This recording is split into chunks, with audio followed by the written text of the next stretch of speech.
G'day, Doggies fans, all things Bulldogs. It's the podcast episode 22. Just going to talk about the new signings, so it won't be a long one this week, which is good. We'll get this done.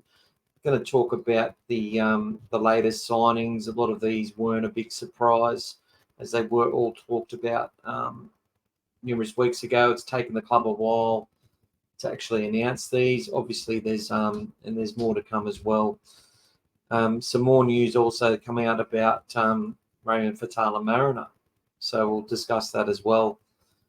And yes, let's get straight to it. So the new players that have come in are, we've got the likes of Drew Hutchinson.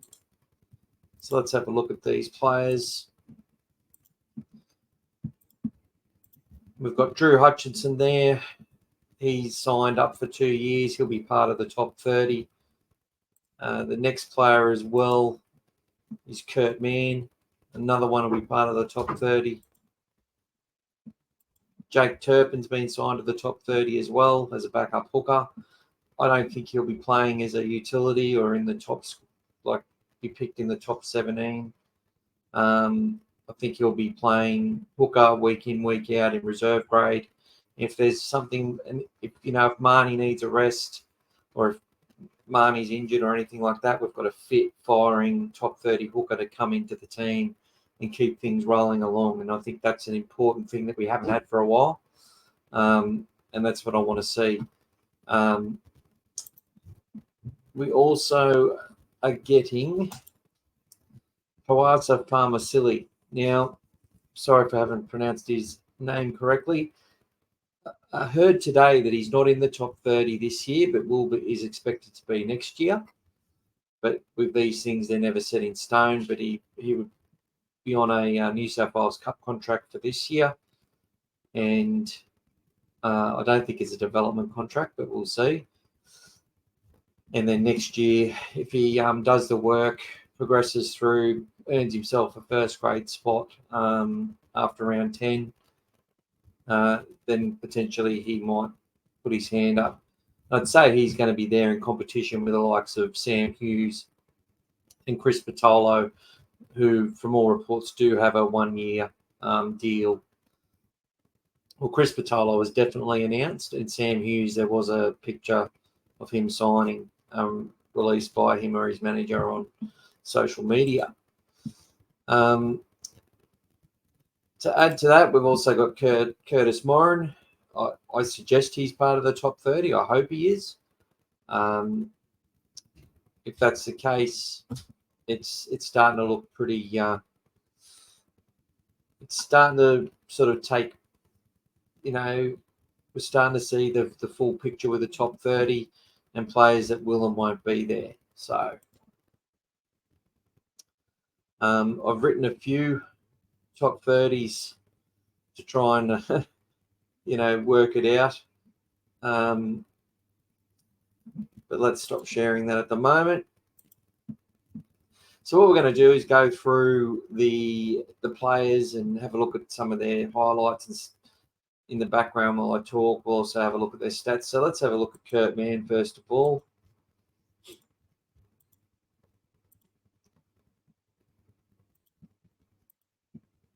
So this is Kurt Mann coming from Newcastle. He's 30 years old. He's born on the 10th of May 2014. Sorry, that was his debut. Was with the Melbourne Storm on the 10th of May 2014. Date of birth, 1st of March. So I'd say he's turning 31 in March 2024. He's a Queenslander. His nickname's Killer. Anyway, he's just under 90 kilos. He's about 6'1". Something like that, maybe, or just over 6 foot, I think. But debuted with Melbourne, played for the Dragons, went to the Knights, and now he's with the Bulldogs. The biography has him as a utility player. He's been a reliable figure in the Red and Blue since his arrival in 2019. Debuted for the Melbourne Storm before spending 3 seasons with the Dragons. A highly versatile player capable of covering multiple positions. The man from Winton, Queensland, has found a home in Newcastle and signed on until at least the end of the 23 season. Now, he's had 178 appearances, so he brings a lot of experience. If we look at some of the players we've lost and the amount of experience that we've lost, it just doesn't get close to what we've gained in a player like this. 45 tries in 178 games isn't too bad, considering he's played everywhere. He's played centre, he's played wing, he's played fullback, he's played 5'8", halfback, he's played hooker, he's played 13. This guy, in the last, he's been mainly coming on as a small forward replacement. And I think he'll slot straight into our top 17 as our number 14. Last year had 18 appearances, scoring 4 tries, a couple of HIAs, got one in the semi-final, which, and when he doesn't play, they're not as good. Newcastle weren't as good. I know, you've got to have the layers of the marquees like Ponga and the wingers bringing it out, doing a good job, and the big boys doing well. But a player like him is just like the cherry on top for getting that leg speed through the middle when coming on as a utility. What I really love about his play is his tackle efficiency. For a little guy, 92.2%. When he comes on, he does quite a bit of work. Makes the occasional tackle break, can offload, he can do it all. Averages 53 running meters off limited minutes and averaged 30.6 points per game that he played, which is pretty good considering the amount of minutes he was playing off the bench. So in round 1, he did play 73 minutes. But if you look most of the time, 29 minutes, 28 minutes, half a game there, just under half a game in round 15. 27, 52, 49, 32. So, yeah, it ranges between, 25 and 40 minutes on average for most games. With his main function being getting out there and tackling. 41 tackles when he played 70 minutes. He does the work, this guy. He really does the work. I like him. I think he straight away becomes the best utility in our club. And for that reason, it's a good signing. For 2 years, as I said, when it's 2 years, they pretty much can be manipulated however they need to be. If things don't work out, things aren't going the way they're supposed to, there's bad injuries, the club has flexibility with the player to get things sorted so it doesn't choke us up. And he's not going to choke up much of our cap either. And that's the good thing about all these signings. So there you go. Really good player. Like him. Let's have a look at another player. So Jake Turpin. And Jake Turpin, he's only 26, so he's an out-and-out hooker. Brisbane boy, beat a lot of kids in those. Look, I don't think people understand, even when the Broncos weren't performing that well, how strong and how big their junior system is. It's still one of the best. It's in the top 2 every year, and he beat a lot of young, talented playmakers to a top 30 spot at the Broncos. So he's got talent. There's no doubt about it. Defensively is where he needs to focus. He's had 75 games, which is, that's enough experience for him to start to make a name for himself. I think he will play big minutes in New South Wales Cup. I don't think he'll start as our 14, but we will see. 15 appearances last year for the Roosters. 1 forced dropout. Tackled at 97.4%, which isn't too bad, to be honest. Average running meter is 7. So the running game is probably where it laxed when he come on. He didn't take his opportunities to run. Played in 6 wins, but played in 9 losses last year. So it was one of the ones that was sort of demoted out of the team. We look at his tackling.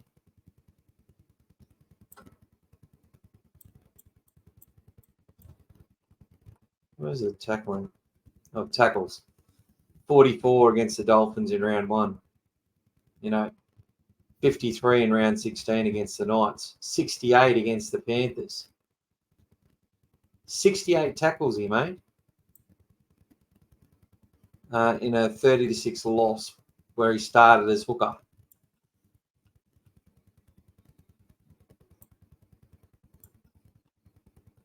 But did he run the ball? Let's have a look. And that's the problem. There's no running with the footy.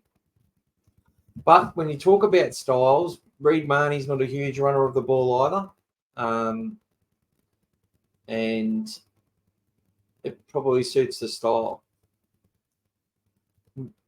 Didn't miss too many tackles, actually. So I made a comment about his defence, but his defence stood up last year. So really, Jake Turpin, I'd suggest this kid's got something to prove.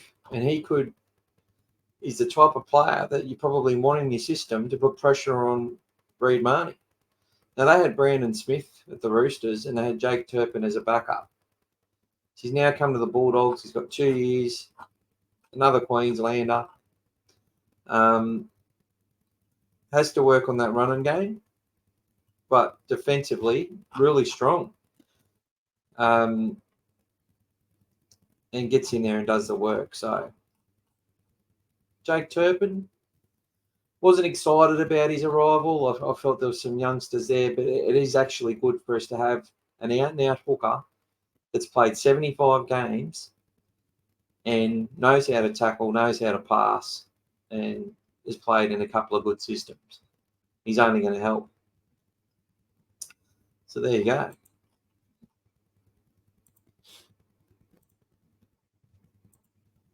The other player, Drew Hutchinson. Let's check him out. So he's 28. So we've added a 30-year-old, a 26-year-old, and a 28-year-old. Debuted for the Dragons as well in 2015 against the Sharks. Been a major contributor to the Roosters' success, highlighted by his versatility and team-first ethos. A cool, calm, and collected character both on and off the field. He's been able to fill in the halves, a hooker, and even out in the centres, evidenced by his performances at the back end of 2022. Another one who's had 75 appearances. So he's played the same sort of amount of games as the Burtons. Crichton's played 100. Marnie's played, 120 now or something like that. There's a similar amount of experience between these players. 12 tries. This year he played 17 games, scoring 4 tries and some important ones. Average 68 kicking metres, 2 line break assists, 1 try assist, 8 offloads. Tackles at 90.8. But was playing in the halves and stuff like that. Average running metres 53. Played 80 minutes versus the Dolphins. I think in the halves, made 13 tackles, no missed.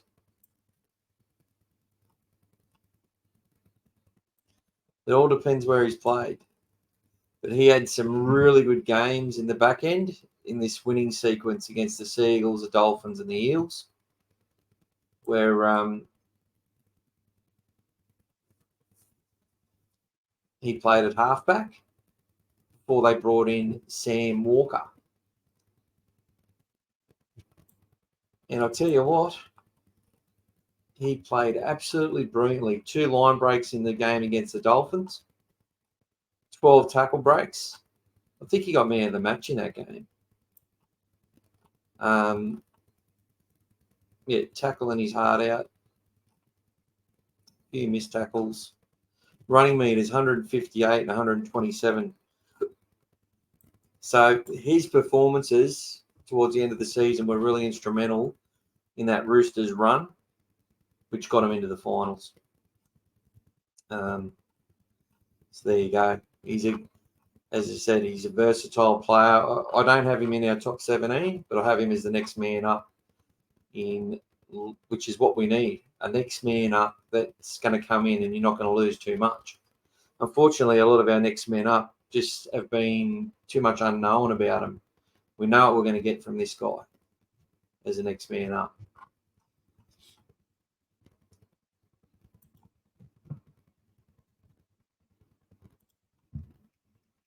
Oasa. How do I spell it? F-A-A-M-A-U.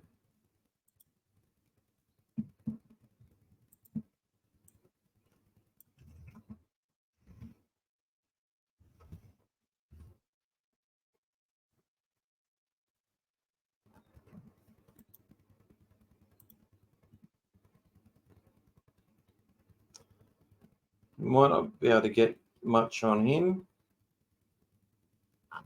He might have been in the QRL Redcliffe side.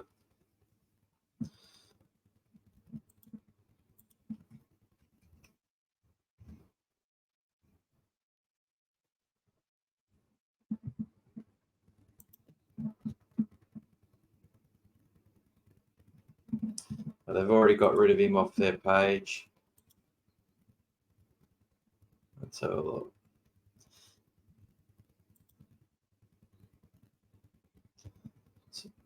I'll be able to bring him up in a second.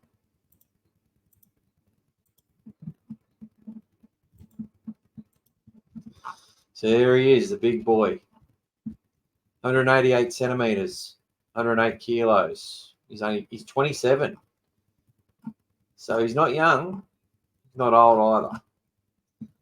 At 14 appearances. Tackle efficiency 95%. Average running meters 113. And played pretty big minutes. He's playing 60 to 50 minutes. Started to play less minutes towards the end of the season, but in the first half of the season, played 80 minutes versus the Clydesdales in their big win that they had. Gets quite a few post contact. Tackling 20, 30, 27, 20, 13, 16, 20.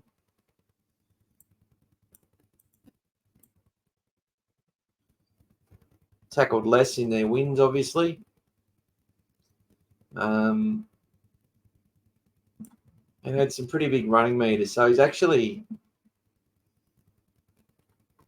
the ball, he's quite good.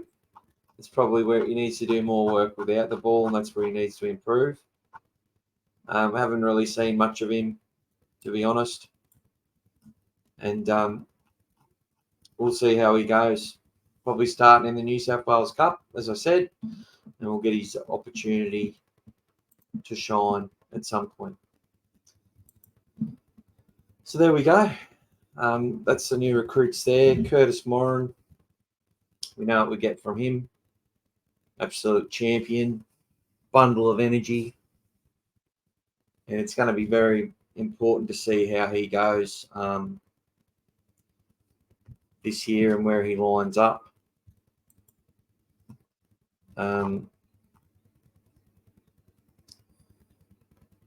But look, there's a lot to talk about when it comes to the Bulldogs.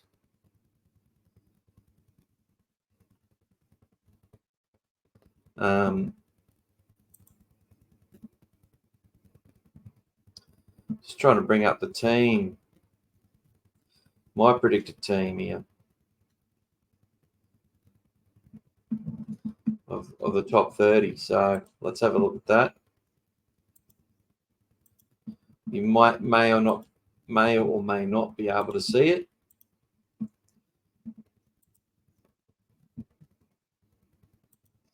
But I've got my predicted best 17. Blake Taff at fullback, Jacob Carraz on the right wing with Bronson Cherry at right centre. Left centre, Stephen Crichton with Josh Adokar on the left wing, Matty Burton and Toby Sexton as the halves, Max King and Liam Knight at prop with Reid Marnie the hooker, Billy Army Kickout left edge, Jacob Preston on the right edge, Josh Curran at lock, Kurt Mann as our 14 as our utility, Ryan Sutton, Sia Takiaho, who was also confirmed to have is apparently definitely coming to the Dogs. They just got to sort something out with the Dragons on the release terms, the Catlin Dragons, that is. And I've got Jamin Sam as the 17. So in that, you've got, Man who can play anywhere. Salmon's also very versatile. He can play edge, can play lock, can play 5'8", can play centre. Takiaho, he plays prop. And then you got Sutton, who can play lock, who can play prop, potentially play second row if you had to. Next man up at 18th, I've got Drew Hutchinson, Blake Wilson, next man up on the wing to replace the Fox on the left. Skelton, next man up for wing or centre. Katoni Gatoga, he on the edge. Moran, that small forward or impact forward. I think Edwards will be announced very shortly as well. Sam Hughes to get his chance at some point with Chris Patolo. I think Reece Hoffman definitely has a spot for 2024. Hayes Parham, I think, will stay in the club for another season. I've got Felmer Cillian. I've spelled his name wrong there. But he's not in the top 30, so that leaves another spot. Jake Turpin and Carl Oluwapu. Oluwapo. I think I spelled it. It's Oloapu. I keep spelling it the wrong way around, but my apologies. So there you go. That is my team. So probably another player to come in to that top 30. Could be a Khaled Rajab.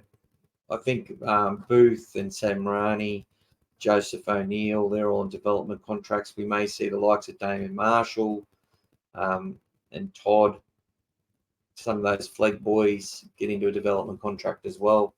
And plus there was another guy that they just brought across. There was the young fullback from the Cowboys that I've already spoken about and a halfback from West Tigers. So we'll hear more about them as well, but I'd say they're definitely not in the top 30 at this point. So out of that list, I've excluded, hopefully, Bailey Beyond Iodo is hopefully the other player in that squad. That would be my hope. But it would mean that Tulpane and Big Raymond Patala Mariner would not be in the team. And the report come out today from Fox News, so I don't know if it's 100% true.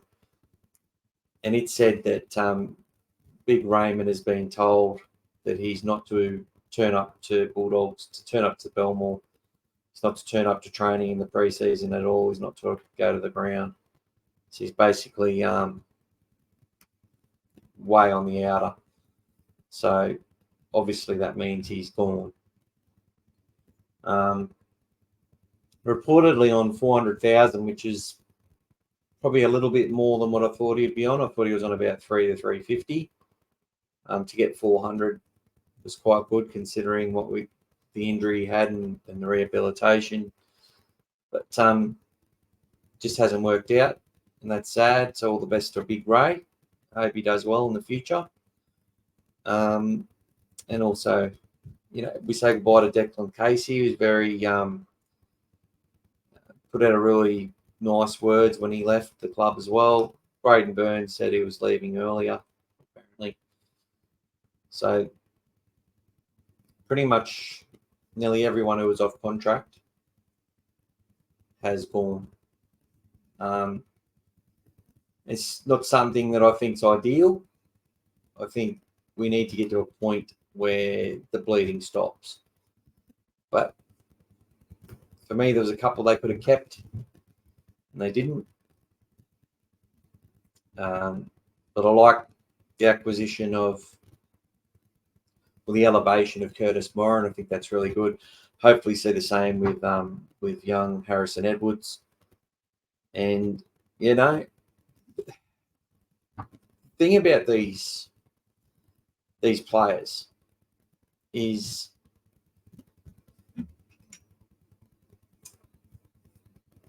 these signings are very, very important to us in lifting our total experience across the club. And we have to make it harder for the juniors coming through for them to get a start in first grade. It doesn't serve them well to not have to bash down the door to get a start in first grade, if you know what I mean. If it's too easy for them, it's too hard when there's so many of them all at once, all debuting. We saw what happened against Newcastle. I think we had like 400 or 500 games of experience across the team, and Newcastle had like 2,000 games of combined experience. And they just exploited us in the worst possible way for us in where we were weak. It was a horrible game for Khalid Rajab. Out there, exposed. The middle was exposed. Marnie was getting exposed for weeks. And not just being able to isolate him and have him have to take down the biggest players on the field on his own a lot. It just created so many holes and opportunities for that opposition. And that's got to stop. And the players that they've bought have versatility, they have experience, and they're all from good systems. So they're very, very important for us because they're going to be the next man up. If a player like Burton drops out, for example, you can bring in Kurt Mann. You can move Marnie and bring Jake Turpin into hooker quite easily. It's not always the best option to say, all right, let's bring in, Khalid Rajab or Bailey Hayward when they're not ready for first grade.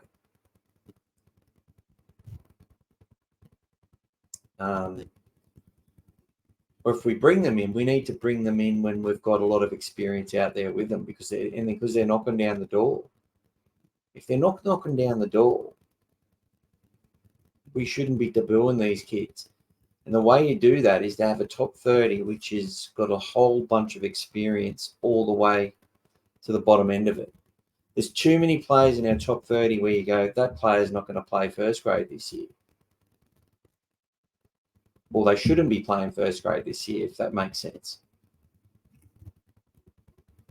I think Curtis Moran, having debuted the year before, and same with Harrison Edwards, they were natural players to progress and to play more last year.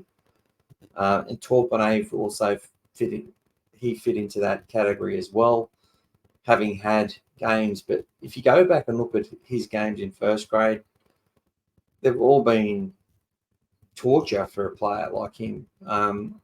He's been exposed, been played out of position, and just did his best, but it wasn't up to it. Wasn't up to NRL standard a lot of the time. And not his fault in isolation. It's just the way it was. He had no support as well. So when you have a player like Drew Hutchinson that can come in, he's played 75 games of NRL, or Jake Turpin has played 75 games of NRL, or Kurt Mann, these players, you're not going to lose anything. You might not they might play so well when they get a chance that, it's hard for your top 17 players to get back. This is what we want. We do. We want this. We want a situation where Blake Wilson isn't just handed, because he showed that he was good enough, isn't just handed the first grade position to start. Unless he's dead set, doing everything at training, doing everything to bust down that door, and he beats the people to it. But I'd prefer to have a situation where he's got the Fox in front of him and Jacob Kraz in front of him. And Bronson Cherry. God, I don't even know if Bronson Cherry was on that list. He was the other player. I left him off. So there you go. I made a mistake there. I had Bronson. Oh, no, I had him in my best 17. So there you go. Sorry, just had this terrible feeling. Look, I don't think Bronson Cherry's going to start the season, but I think if he gets to his potential,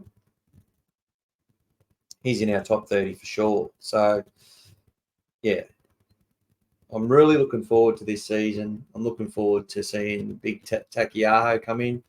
Actually, didn't mind his game in the grand final, the loss that they had. I thought the commentary and report on that was absolutely ridiculous.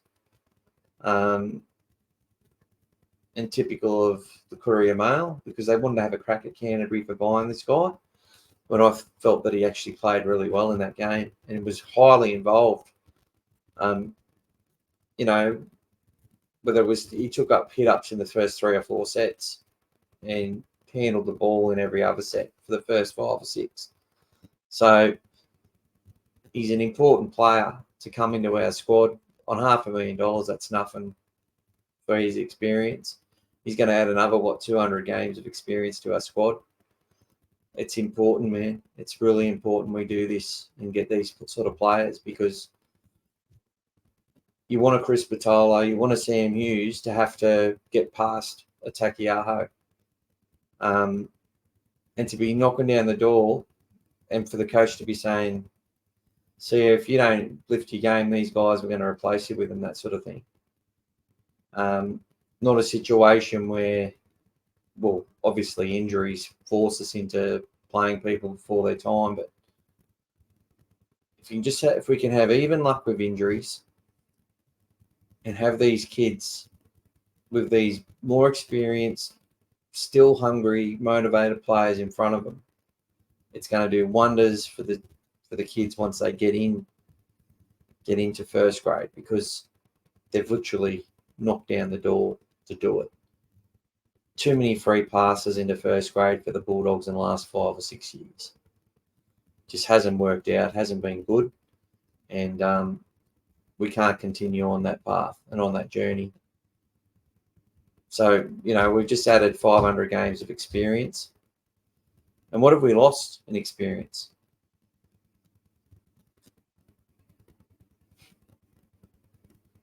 Less than that. That's what we've lost. In key areas, we've gained a lot more NRL experience than we've lost. And the players that have come in, as I said, have come from good systems. Jamin Salmon's going to add something to the team as well. I'll be honest, none of these players are going to win you a comp on their own. Well, you hope that they could, but they're team players, they're depth players, they're players that are going to help us improve. Ideally, we would have been signing Spencer Leniu to progress into an enforcer on the field, to play more and more minutes than what he does currently at the Panthers. And I think it'll take him a year or two at the Roosters to develop into that. We didn't get him. We were close to getting him. We weren't really a chance of these others, Huss and bloody Tino and all that sort of stuff, Moses.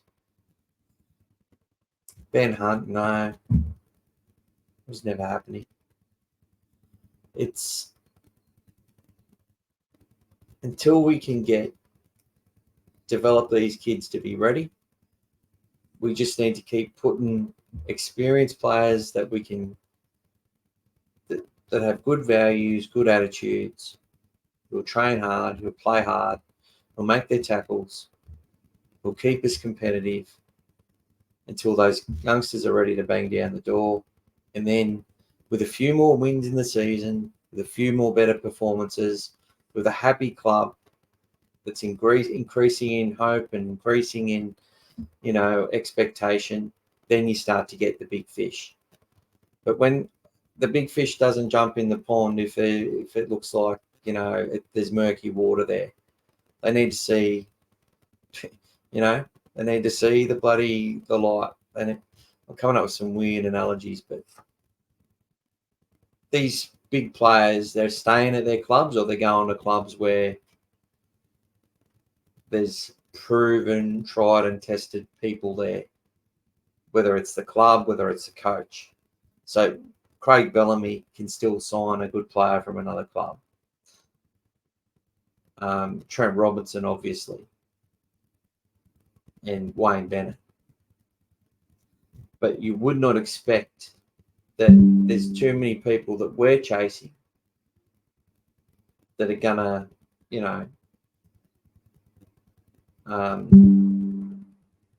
come to us unless they feel that really confident that they're going to be able to win a premiership or compete for one.